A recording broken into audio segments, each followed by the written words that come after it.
Welcome back to another Fight Focus, a breakdown from myself, DarrenOD. Let's get into it. Later today, we are having a fun event of welterweight and lightweight action on the zone from Teofimo Lopez, Devin Haney, The Dream, and Ryan Garcia, Rolly Romero, Arnold Barboza, Jose Ramirez. So it's going to be an action-packed fight tonight, and I just want to break down those three fights because they really all interest me, and I think they're all pretty good, fun fights to watch.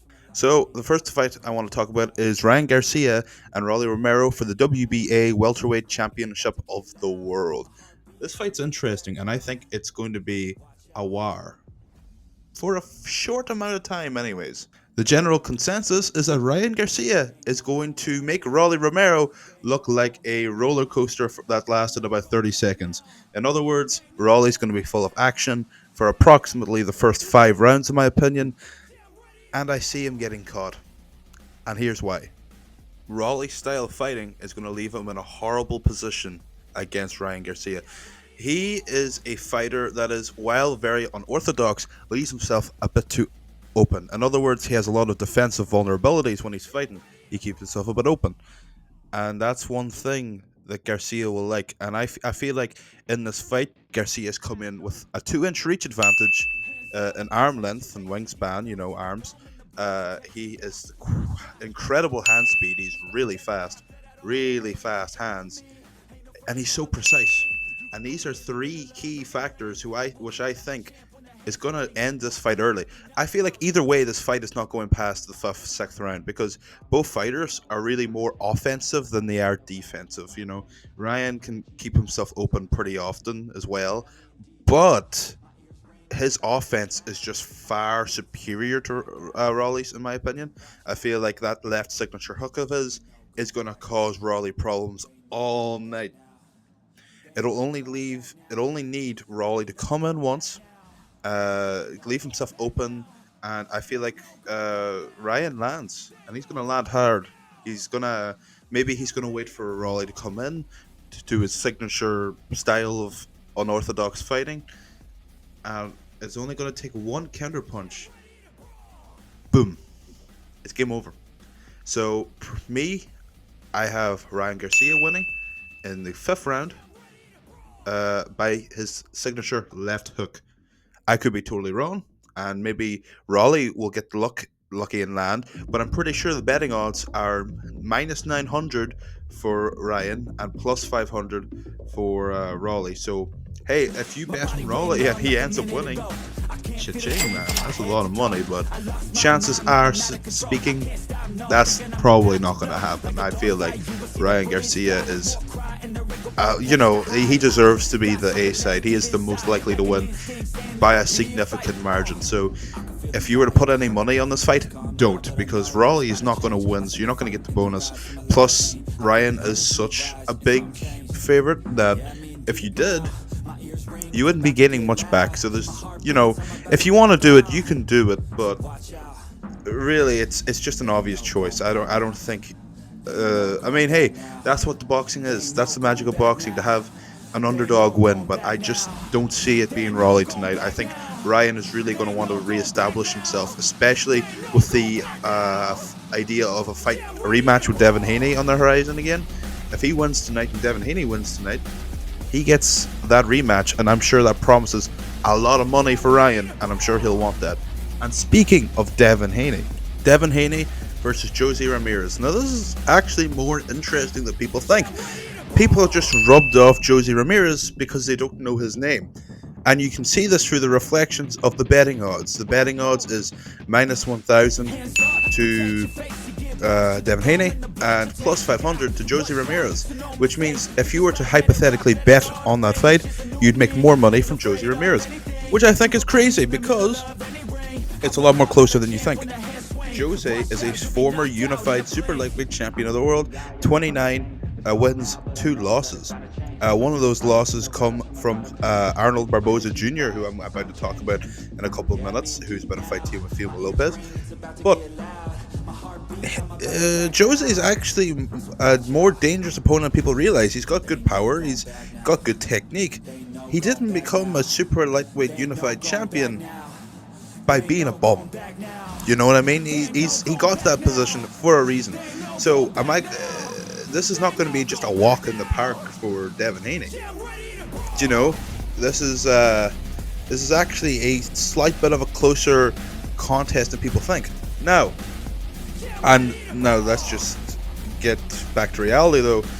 Devin Haney, if he sticks to his defensive discipline, he sticks to his slick technique, he will get the job done, I believe, by decision, because I don't think he's got the power to really knock someone out like Jose Ramirez. This is at a catch weight of 144 pounds, I believe.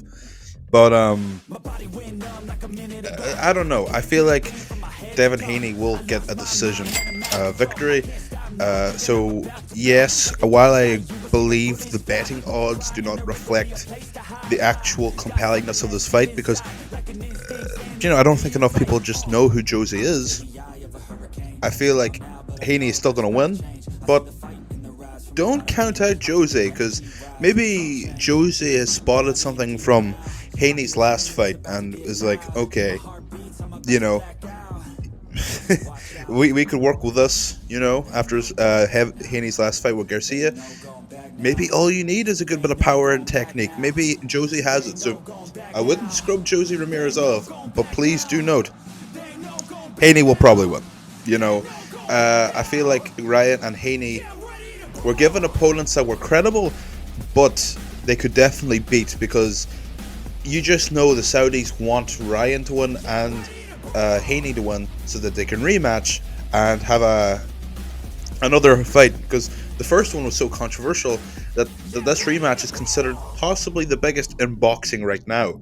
So they're going to want to get that running, because guess what? That's money and entertainment. I mean, that's just my opinion, but if I were to bet on anyone, it would be Haney. Yeah, so I think it's still a lot more closer than people give it credit for, though. I think Jose is pretty dangerous. Just people don't want to give him that because they don't really know him. And then if Jose was to put on a good performance tonight, then everyone would know him and people would be like, oh, well, I like this guy now, even though I never knew him before. But yeah, I do think Devin Haney gets the job done. Finally, Teofimo Lopez versus Arnold Barboza Jr. for the WBC, I believe, Super Lightweight Championship of the World, which I believe currently belongs to Teofimo Lopez himself. So he's defending in this case. Can I be honest? I think this is going to be fight of the night. The other two, I feel like while they've got formidable fights, they want Ryan and Devin to win. You know what I mean? They kind of want them to win. They are a challenge, but this is the fight to keep an eye on, right? So Teofimo Lopez is 21-1, which means he has 21 victories and 1 loss, and that 1 loss coming by George Kambosos, so it was an upset. And Arnold Barboza Jr. is 32-0. He's got 32 wins, and he's been looking hella good recently. High quality opponents like Jack Catterall, and a win over Jose Ramirez, who is going to fight Devin Haney tonight. So, with this in mind, because let's just point this out, Barboza has the better opponents. He's had 4 fights in 2024, and Teofimo has just not been as active as Barboza was in the past year. I feel like if Teofimo is not on his A game, because by the way, Teofimo is known for being really flip-floppity in the sense of, does he come in with his A game or not? Some people, this is a big critique he gets from the fans. Sometimes he'll be in his absolute best and he'll look like the best boxer to ever grace the ring, and at other times he just looks like he's just in there. You know what I mean? He exists. So if Teofimo does not bring that A game, he's in for a tough night. And personally, I feel like Arnold's going to come and get the title. I genuinely think, with his streak, his undefeated, and I feel like he's recently just fought a higher quality opponents. He's just coming off a split decision victory over Jack Catterall, which, by the way, is one of the top lightweights in the world currently. And Jack Catterall is not a sledge, and I feel like a victory over Jack Catterall looks really good, especially now. Whereas Teofimo has no recent notable wins. Like, he has notable wins. He got that back on George Kambosos, I believe, and he's got a victory over Vasily Lomachenko. Fantastic win over Vasily. But do you know what? I feel like Barboza could do it. I genuinely think. Now, I could be totally wrong, by the way, so don't take this as me saying bet your money, because don't. Just don't. I feel like you shouldn't bet your money on boxing, because it's a sport where anything could happen. Boxing has limitless potential and probabilities of what could happen and when. So, no, please do not do any stupid betting, because unless you know you're going to make a fat stack of money, and if you're super confident, nah, just don't, because I could say Arnold's going to win and Teofimo could come up to performing the best performance of his life. That's just how boxing goes.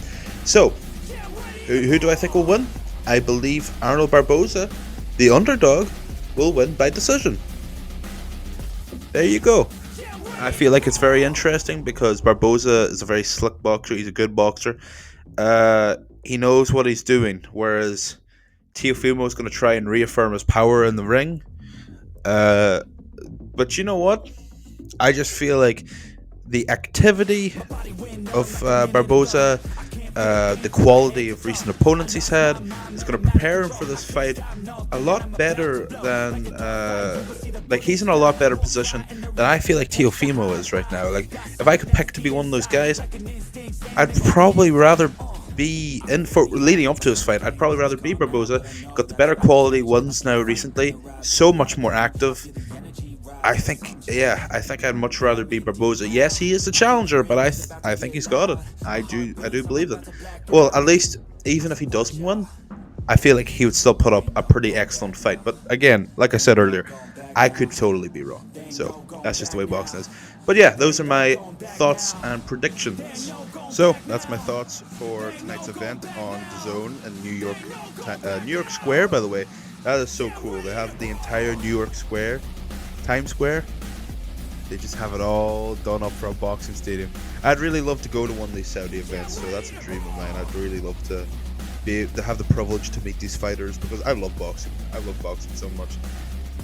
You know, and hopefully you're able to see that passion in me when I do these videos, because I love this shit, man. I love it. The sport, I watch every fight. I got it, man. I'm addicted to it. So hopefully I can share that passion to you guys. I hope you enjoy that sort of stuff. I hope you enjoy this boxing, because I love it so much. But yeah, you know what, that'll do it for this video, because I have to make a Canelo video now, because tomorrow I am busy, and then for me the Canelo fight starts earlier because he's in Riyadh, right? So that whole event is beginning earlier, and I want to make a video about that earlier, or before the event begins, so it doesn't look like, oh, I just waited to make a video and pretended like I made it before. I'm sure you guess what I mean. Like, if I'm making a prediction and then I post that prediction video after the event already happened, y'all be looking at me like, what, you just made that video then, motherfucker, what are you doing?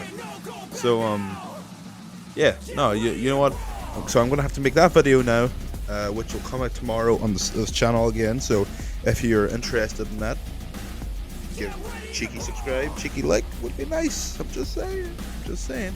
But yeah, no, I hope you guys have a fantastic day. And hey, happy watching the boxing tonight. I hope your favorite fighter wins. Best of luck, and have a great day. Thanks, guys. Thank you for watching.